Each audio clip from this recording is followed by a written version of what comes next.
Well, good afternoon, everyone. I'm Robert Kelly. For those who haven't yet met, so glad that you are here. If you're a guest with us, we always love to meet new folks, and we hope that you have a really great afternoon. And for everyone else, welcome to the kickoff of our new series. It's going to last for the month of November called Be Rich. And this is a campaign that dozens of churches around the country and even the world are participating in at this same time of the year. We were introduced to it some years, a little while back, I guess, a year or two ago. And we got so excited about this campaign that we knew that we were going to bring it here to you guys at Beacon because we just loved everything about it, super excited about it. The main ideas and the outlines actually come from Andy Stanley. Some of you know Andy Stanley. He's a pastor down in Georgia. He's also one of my pastoral crushes. And so, you know, if you get anything helpful out of this series, it's because of Andy. If there's anything in the series that's kind of convoluted in translation, that's what the stuff I added. So we'll just go with that for now because this is some great stuff that Andy has developed. And we're going to be talking about money and generosity and things like that over the next 4 weeks. But I want to give just a little bit of a disclaimer, especially if you're newer here. You don't really know what our attitude is. We don't have the relationship for you to know what we're really like and how we really do view money. But we're not one of those churches that is always looking for money and kind of beating people up and talking about it like that. So I'm asking that you just don't zone me out quite yet, all right? Just give me just a little bit of time here. You can zone me out later if you don't like anything that you're hearing, but just give me a chance to shift your thinking just a little bit, because I think it would be naive for us to believe that we've actually got it all figured out when it comes to money or our possessions or generosity. I think we have lots that we can learn, and I'm convinced that the Bible has unbelievably powerful and really practical things to say about those of us who are rich. Now, this series got its beginning in a Bible text in 1 Timothy 6. He said, "Command those who are rich in this present world." Now, he goes on to explain what he's commanding them to do, and he talks, he's going to talk about not being arrogant and stuff like that, about your wealth and being uncertain. But he's saying, command those who are rich in this present world. It's as if the Apostle Paul is saying, I've got a special message that rich people need to hear. They have to hear it because it's different being rich. It comes with greater responsibilities than if you were poor. So being rich, it matters. And for those who are rich in this present world, I have a special message that you need to give to them. Command those who are rich in the present world. So we ask, of course, that's a good thing to tell all those rich people, right? Those other people, because they're the rich ones. Because there's not a person, rarely is there a person that will say, oh yeah, I'm actually one of the rich people. Because we always do the comparison thing. So we always know there are richer people. And so we go, oh, that's a message that I think all rich people should hear.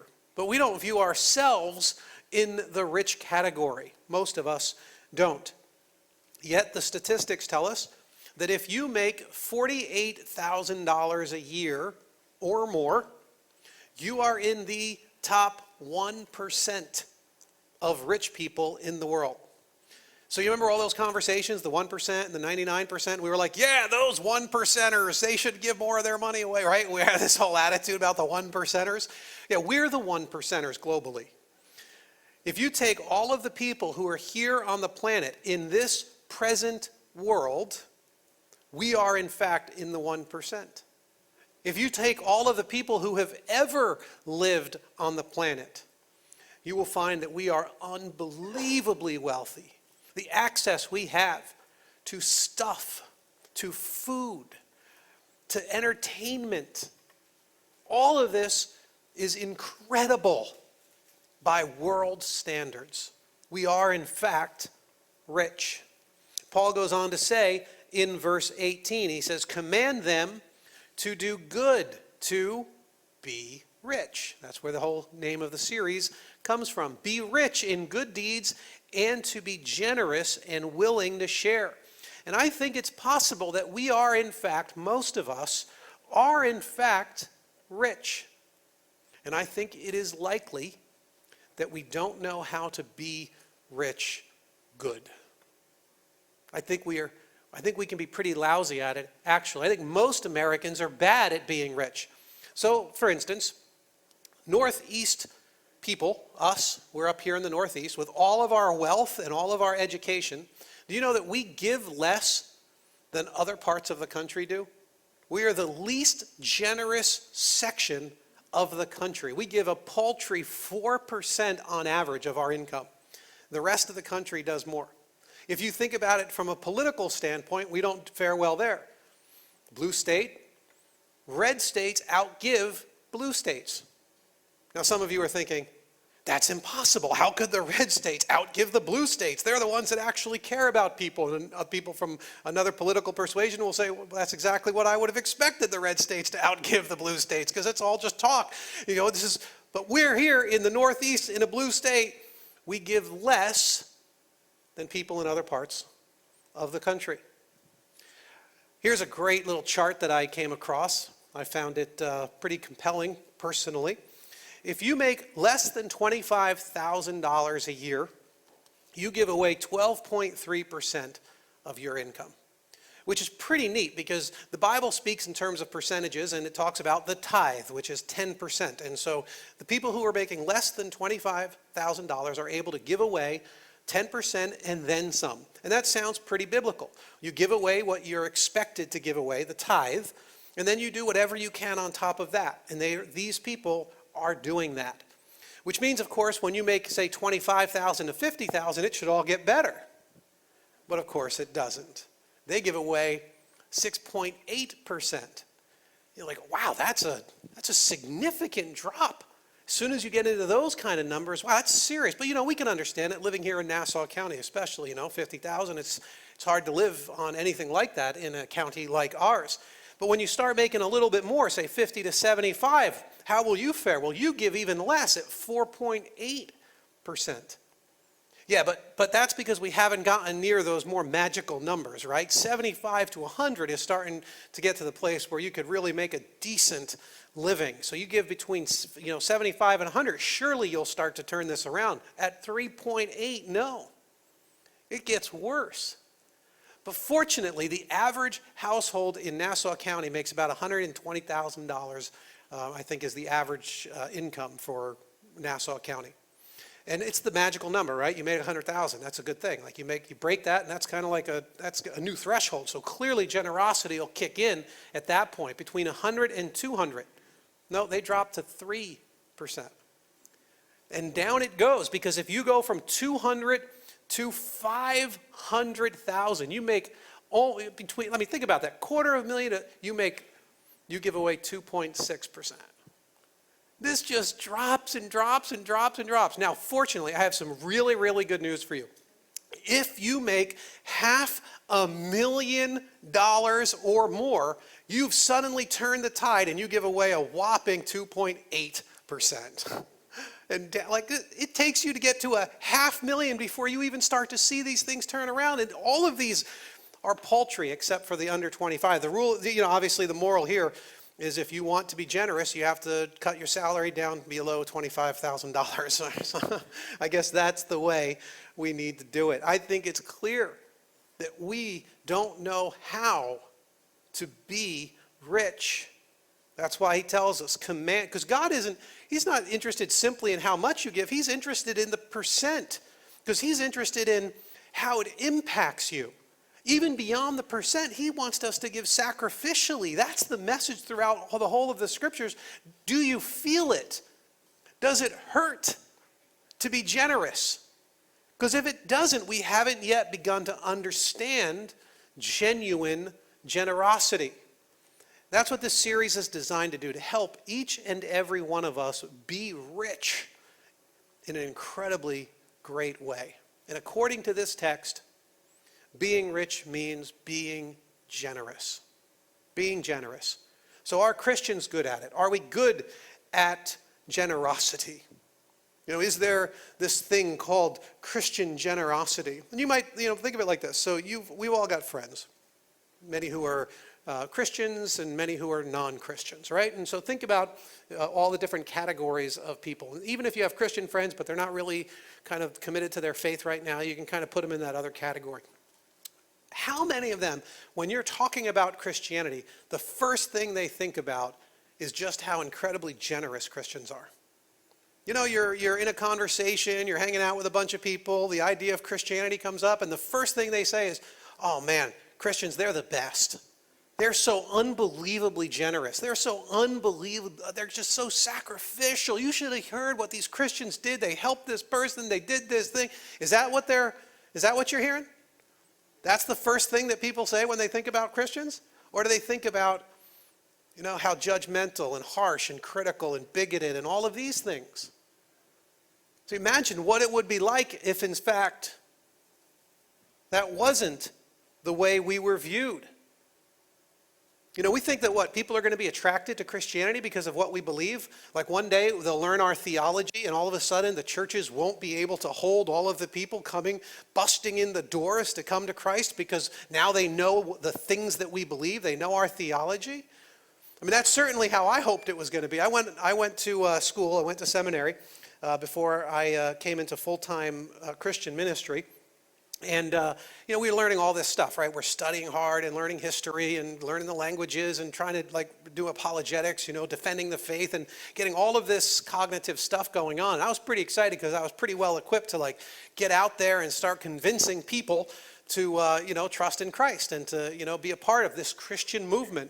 And then one of my professors, he said to me, Robert, people don't care what you know until they know you care.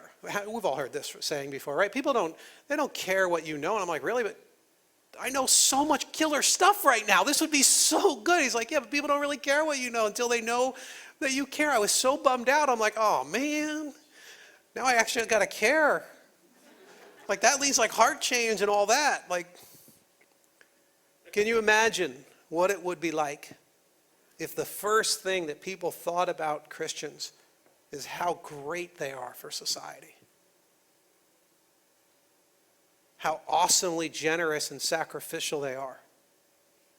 In order for that to happen, Christians need to reclaim their heritage as a no-strings-attached, recklessly generous, kind-hearted people. And I say reclaim that heritage because that's what the early church did. The early Christians, they were largely marginalized on the fringes of society. Many of them were poor. They didn't have assets. They didn't have church buildings. They had nothing to leverage the new message of Christianity to become anything other than just a footnote in history. And yet that's not what happened. Within 300 years, they were the dominant transformative force in the Roman Empire within 300 years. How did they do it? What leverage did they apply? Well, they only had one thing they could leverage. It wasn't their beliefs, because people aren't going to listen to that yet. They had compassion. That's what they leveraged. That's who they were. And if you want to know why, we can turn to Luke chapter 6, verse 32. Luke 6:32. To get an insight into the teaching of Jesus on this topic. It's so easy for us when, we think about these grand epic stories of sacrifice, right? We think about the great movies that we go and see, and we love them, and the stories that are being written about sacrifice and generosity, and we love these stories, and we think that means that because we love them, it's human nature. But it is not human nature. Actually, the reason we even value these things, the reason we even value these kinds of stories today is because of Jesus. Because the Christian ethic has actually changed the way we think about generosity. Because Jesus went about trying to transform the generosity paradigm.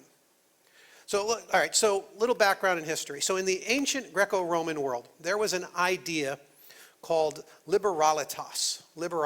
And so you could think of it as liberalitis, but it's this idea of Roman Greek generosity. And you would see this show up in a whole lot of ways. Like on their coins, they would mint their coins with a picture of, this is the personification on the left of liberalitas. And she was shown as a woman carrying the horn of plenty, the cornucopia. And she would distribute her bounty to all in need. And the Roman emperors, they loved to stamp their faces on coins because it was, I guess, their money. They're like, my money, all my picture, give it all to me. And so the Roman emperors would stamp it. But on the back of this coin, you can see it says liberalitas across the top. And that's that's an engraving, a pressing of the Roman emperors distributing these coins. See, little coins are kind of in the bottom there. They're distributing these coins to the people. Liberalitas. That's who we are. We're all generous in this way.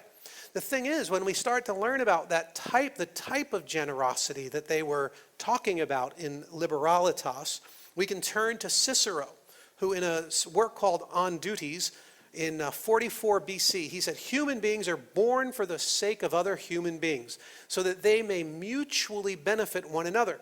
We should then follow nature, contributing to the general good by the exchange of favors through giving and receiving, and so by our skill, industry, and talents, cement human society more closely together, person to person.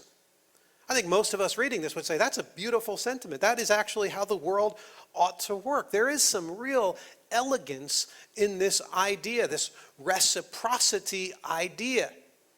In fact, this is how we really do hope and expect the world to work. You could rephrase it like this: we give to please the recipient with the hopes that they will return the favor. And here is where things start to go a little bit, get it shaded just a few shades darker for us. When you phrase it like this, you start to see its underbelly a little bit more. And you realize that the reciprocity comes with a whole lot of strings attached. We actually have a way of talking about it in our culture. I'll scratch your back, you scratch mine. Because that's the way it ought to be, right? I mean, Italians, they've got this thing locked down solid. Take a look at Sebastian. Now you got to plan the wedding. Now I come from an Italian family. Italians do it a lot different than most people when it comes to weddings, okay? Italians don't register at Bed Bath and Beyond. We don't bring a toaster to a wedding. Italians bring cash, okay? We put it in an envelope. Sometimes there's not even a card. There's just cash with a Post-it note. Congrats. Now, the bride and groom know they're getting cash. They're sitting there with a satin bag that says cash in diamonds. And people walk in and, they start making a deposit. Now, some people don't give the cash right away. They hold on to it. They wait till dinner's served. Right? They go to dinner. They'll have the dinner. They're eating the chicken. Right? They go, the chicken's kind of dry. Take 100 out of the envelope. The food stinks. Take 100 out. Then at the end of the wedding, the bride and groom, they go up to the room, and before they do anything, they start opening up these envelopes. Now, the groom takes out a black logbook. And what they're going to do, they're going to log the amount and the name in of everybody that came to the wedding, right? So the guy will be, what the Pantangelis leave? She's like, $10. Like, cheap $10. The reason for this book is when the Pantangelis get married, you go back to the book and you look Pantangeli. Put 10 singles in that envelope. I'll scratch your back, you scratch mine. Many cultures are marked with this sort of ethic of reciprocity. In Chinese, there's actually a phrase. It says, courtesy demands reciprocity. A friend of mine is married into a Chinese family, and I was told a story that one time the mother-in-law, a Chinese woman, had brought a gift from one of her friends, so a couple of people removed from her. And so the way it went down is they gave the gift, and of course she's thinking, oh, I'll open it later. But no, you can't. You have to actually open it and the mother needs to see what it is, because the mother has to make certain that so that she's not dishonored in the future, that she can give in kind when the roles are reversed. The Japanese have a similar gift-giving attitude. One writer put it like this: by giving a gift to you, I am binding you to me in a web of social reciprocity. This is how we so often work, which is why if we go out to lunch and I treat, next time you treat. Just in case there was anything unclear about this, I want to make sure we all understand this is a reciprocity kind of thing. Jesus also recognized this pattern of human generosity. Luke chapter 6, verse 32. Back in your Bibles, it says, if you love those who love you, what credit is that to you? Even sinners love those who love them. And if you do good to those who are good to you, what credit is that to you? Even sinners do that. And if you lend to those from whom you expect repayment, what credit is that to you? Even sinners lend to sinners, expecting to be repaid in full. You catch the summary he gives, right? Even sinners do that, expecting to be repaid in full. That's the way the world works. He recognizes it. He knows it. He says that's the basic kind of way people ought to relate. That's sort of the minimum expectation. But it's not the Christ way. He turns this whole thing upside down and he starts talking about giving with no strings attached. Look at verse 35. He says, love your enemies, do good to them and lend to them without expecting to get anything back. Then your reward will be great and you will be children of the Most High, because he is kind to the ungrateful and wicked. Be merciful, just as your Father is merciful. He says, give with no strings attached. Do good to those who cannot return the favor. He is replacing liberalitas with charitas. That's a whole other concept. It's the word where we get our word charity, but it's the word charis. It's the word that's used to describe God's mercy to us, our undeserved mercy. We're sinners.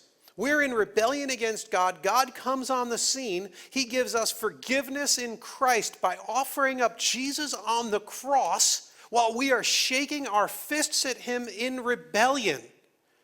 And he says, I'm going to give you charis, grace, mercy, forgiveness. That's the Jesus way. He phrases it like this. He says, do good for those who can't or won't do anything good for you. This was the Christian ethic. A whole lot of scholars will point out that in the early centuries, if you want to understand the rapid growth of Christianity, this is the key idea. So the plagues would hit the ancient Roman Empire, and everyone would flee the cities. All the rich would take their money and go to their summer houses. All the powerful people would escape the plague because they knew if they stayed in the city, they were likely to get the plague and quite possibly die. So everybody flees, except the Christians. The Christians stay and they take care of their sick. And the Christians stay and they take care of your sick. They stay and they take care of anyone who is in need. And when some of those people survive the plague, the only genuine family they have left are the Christians who understood what it was like to love without strings attached. Christian and non-Christian scholars point this out as one of the main reasons that Christianity became the dominant influence in Europe within 300 years of the death and resurrection of Jesus Christ. They actually will go on to say, so in around 314 or so AD, or I forget exactly, but Constantine signs the Edict of Milan, and all of a sudden religions are now legal, including Christianity, and so we're no longer sort of a persecuted minority. We had already so heavily influenced the Roman Empire that we were now becoming a dominant force in its culture. Well, a while later, there was one particular emperor who they call the apostate, and he was trying to bring back the religion of the ancient Greeks and Romans, the paganism that was kind of a mark of the older days. He was trying to bring it back, but he couldn't because Christianity had already so thoroughly grabbed the hearts and the minds of the people. And in a letter, Emperor Julian, he said the impious, or the impious if you're me, Trevor tells me it's impious, but I was educated in Jersey, so who knows. But the impious Galileans support not only their poor, but ours as well. The Galileans is another way of referring to the Christians. They support not only their poor, but ours as well. This is in the context of a letter that he wrote to people that he was trying to, governors and others who were trying to restore the old pagan ways. And he goes, listen, here's the problem. The reason we're not winning against Christianity is because they don't care just for their poor. They care for our poor as well. The reason that we can't beat the Christians, why we can't overcome them, is because they're actually doing all of these amazing things and the people love them for it. You know what his advice was? They have to start being like the Christians. They need to start caring for the people the Christians care for. They can't ostracize, they can't isolate, they can't persecute anymore. They even told them that their priests have to stop being so pagan, that they have to actually start being righteous, like the Christian priests and pastors were being. So this is his whole story, saying, be more like the Christians. Even the critics of Christianity recognized how powerful the compassion of the Christ followers really was. When I talk about reclaiming our generosity ethic, this is what I am talking about. This generosity is one of the most powerful gifts that God has ever given to the world, and he gives it through Christians. Christians have been on the forefront of most social justice issues for 2,000 years. Because generosity is our theology in the flesh.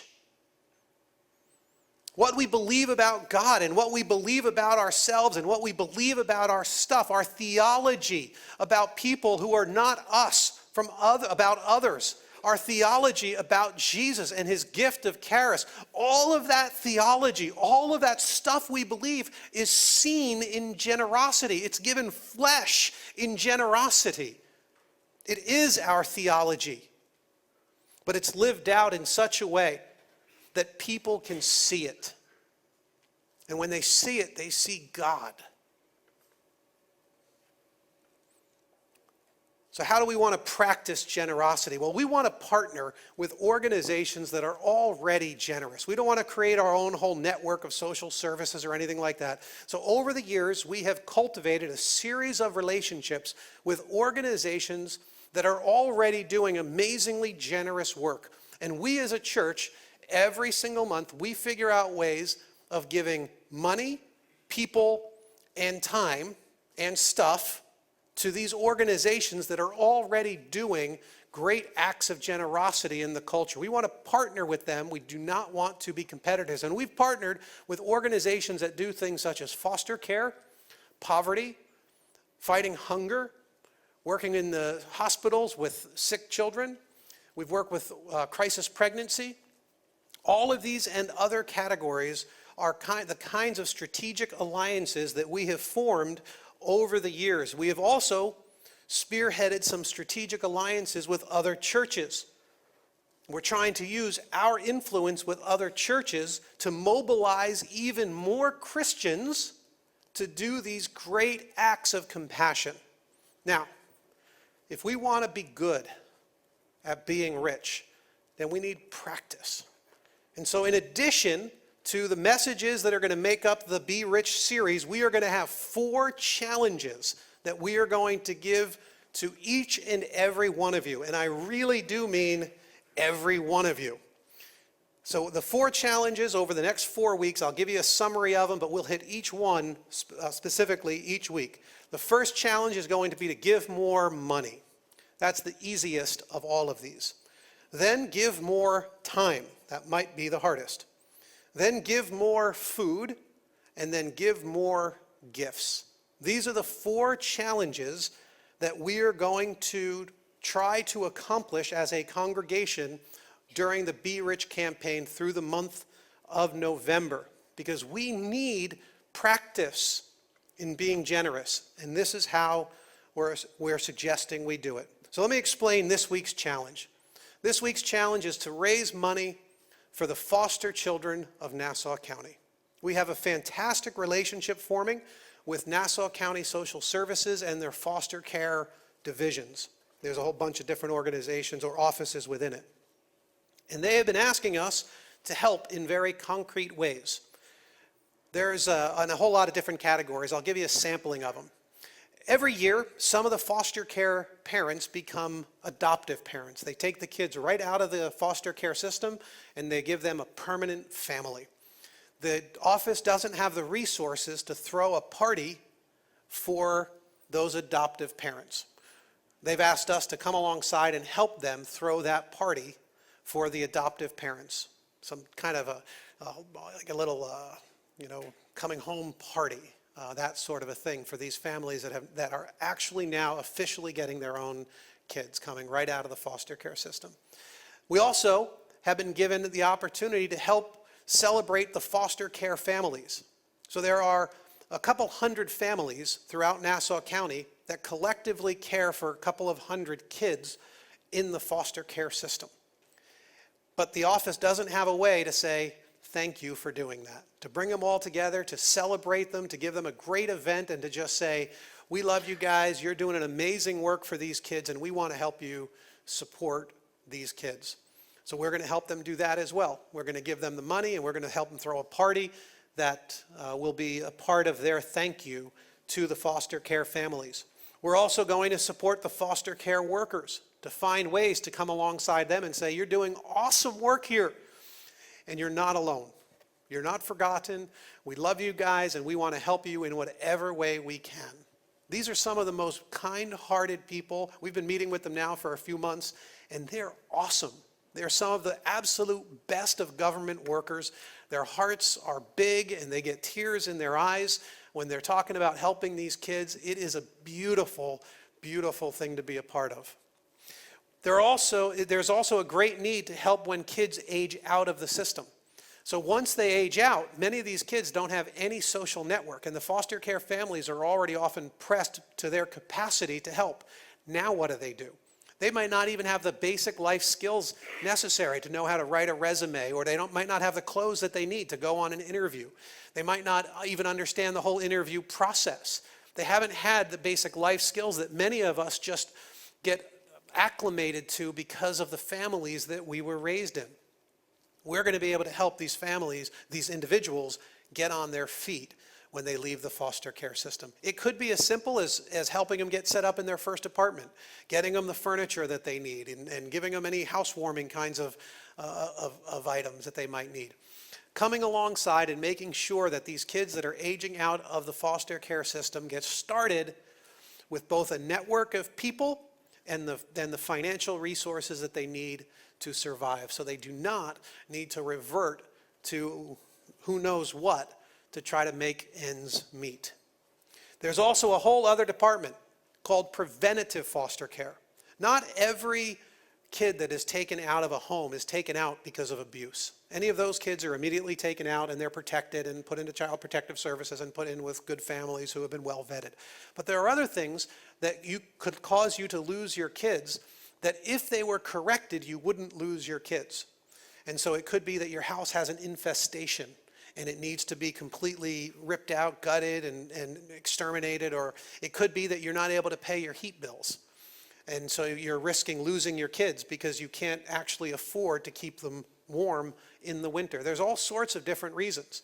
And this whole department called preventative foster care is poorly resourced financially through the county services. Most of the money goes to the actual foster care. But preventative is the way to keep kids with their families.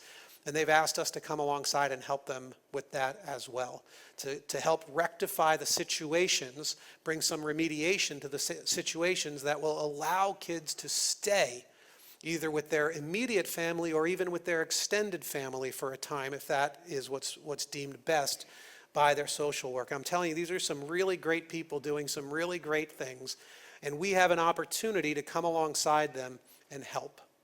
The goal is to raise $8,700 so that we can create to help provide for all of the different things that they've asked us to and create the resources to help with some of these needs that come up in an emergency fashion.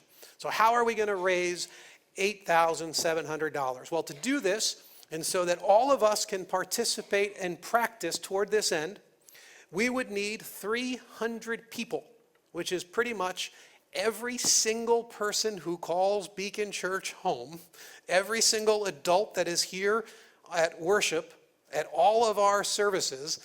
So this is not like, kind of like the low reach. This is like everyone on board or we won't make it. 300 people to give a one-time gift of $29. This is not this is not the first of 3 payments. This is one easy payment of $29. And if we were not $29.99 or anything like that, but if we were each to give $29, we would raise the money that we're looking to raise. We'd hit our goal and be able to help these kids throughout Nassau County. And we do need everyone to participate if we are going to make this goal. Now, I know that some people can't do this, and this isn't about guilt. I'm not trying to, if you're in a position where $29 doesn't work for you, then you need help. We do things like this for you. Ask us, and we will help you. And so it's not, we're not trying to put anyone in a pressure cooker kind of a situation. We just realize that most every one of us can do $29 to help kids who are in need. But if you can't, please don't feel any pressure. The good news is, if you can't, you can look to your left or to your right, and I am sure there is someone here who can cover your 29. And so that's the really good news, because there's going to be plenty of people here who say, $29, come on.